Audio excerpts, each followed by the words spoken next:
Hello, magandang gabi.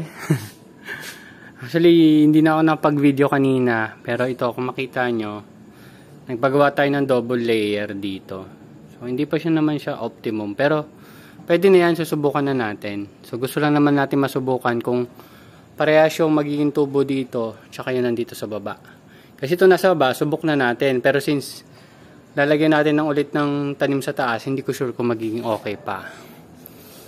So, hindi ko pa naayos lahat. So, hopefully, hindi yan mapasok ng ibon. Yan. So, ito hindi muna natin gagawan. So, ito yung isa. Dito ko na inilipat yung March 1, yung March 6, tas yung kadugtong na March 6 nandun eh. Pero nandito yung March 2. Ano ba to? March 26. Ayan, March 26. Ayan, nasa taas. Hindi lang masyadong kita. Pero yan. So, hindi naman sobrang ganda nung takip, pero pwede na yan. Yan yung double layer natin dyan. So, pwede pa ako magdagdag ng dalawa doon. Yan. So, 14 dyan. So, 5. Tapos doon, 10. Ilan na? 29. Yan, 29. So, dito pa rin naman yung bell pepper natin, tsaka cherry tomato. Hindi ko sure kung okay yung cherry tomato para mamamatay ng cherry tomato ko. Check ko na lang bukas yan. Pero marami akong cherry tomato sa baba. May 6 pa akong naka-germinate. So, ito. Yan. Yung scamander. So, ito, papagawan din natin kung maging maganda yung result doon. Papagawan din natin to. So, ito, ang capacity nito, mga siyam. So, 18 yan. Tapos, yun, ilan na ba yun? 29. Oh, 29 plus 18, mga ilan yan? 47. Yan, 47. So, gabi na, 9:30 na ng gabi. Pero yan, kanina na-check ko naman yan. So, yung talong, nagbubulaklak-bulaklak pa rin, pero wala talagang tumatagal. Tapos, ito naman, itong cucumber, nagkaroon na ng, hindi ko sure kung anong tawag doon, pero parang sinulid na something. Pero ngayon, wala pa naman silang mga suckers na tinatawag. So, pag nagkaroon ng ganun, pakita ko sa inyo. Kasi sabi, yung mga suckers ay kailangan tanggalin as the cucumber grow. Ganun na rin sa cherry tomato. So, yan, meron pa tayo dyan. May scamander dyan, 4. Tapos, may 6 na olmeti. So, tinitingnan din natin kung magiging optimum yung tubo nila dito. Although, ito, hindi pa tayo nakakapag-refill dyan. Pero baka ayun, mga siyam lang siguro gusto kong itanim dyan. Pero ngayon puno yan, 10.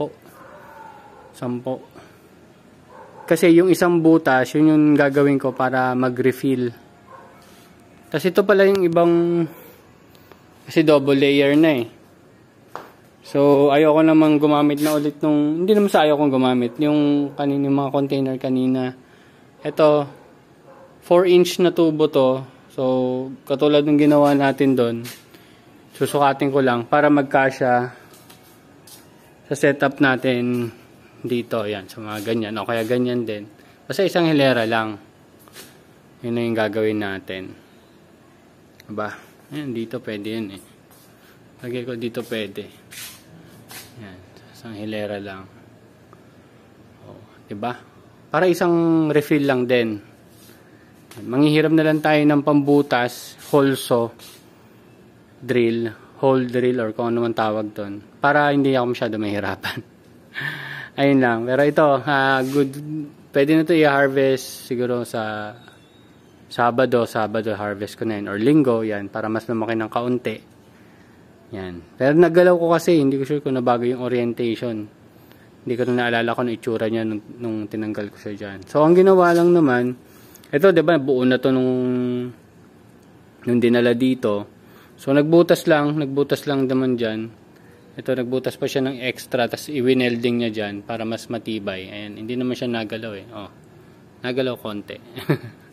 Pero hindi na yan tutumba dyan. May support din doon sa gilid. So, napag-usapan din namin itong bubong. Pinapa-estimate ko na yung buo. Tapos, yun ang mangyari pag nagawa na itong bubong. May alulod pa rin siya. Tapos itong gilid, gagawin ng net. Buo net. Yan. Ayun. So, hopefully, kung pasok naman sa budget ko, ay papagawa talaga natin yon. Papagawa na natin. Tapos, ang mangyari niyan, ito, ayusin natin. Gagawa pa tayo ng panibagong setup. Tsaka yung time na yun, yung setup na yun, pwede na tayong gumamit ng yung tuna box style na ginagawa nila. Kasi nga, maganda na yung sikat ng araw. Tapos itong part na to, pwedeng gagawin natin itong cucumber trellis. Pero ngayon kasi, pinag-aaralan pa natin kung paano magpatubo. Ay, hindi pa naman tayo magaling magpatubo. Tsaka inoobserbahan pa natin. So hopefully, mag-okay siya. So hindi ko sure kung anong problema nito eh. Para siyang nalalanta. Pero anyway, yun lang. Ayun, dumi nga nito. Kailangan sprayan ko na to ng tubig ko. Bili ako ng sprayer o kung ano man. Ayan. So hopefully maging okay naman ang lahat at maging okay lang din yung tubo nila kahit ganyan yung setup nila. So yun lang. Update kayo sa susunod. Bye bye.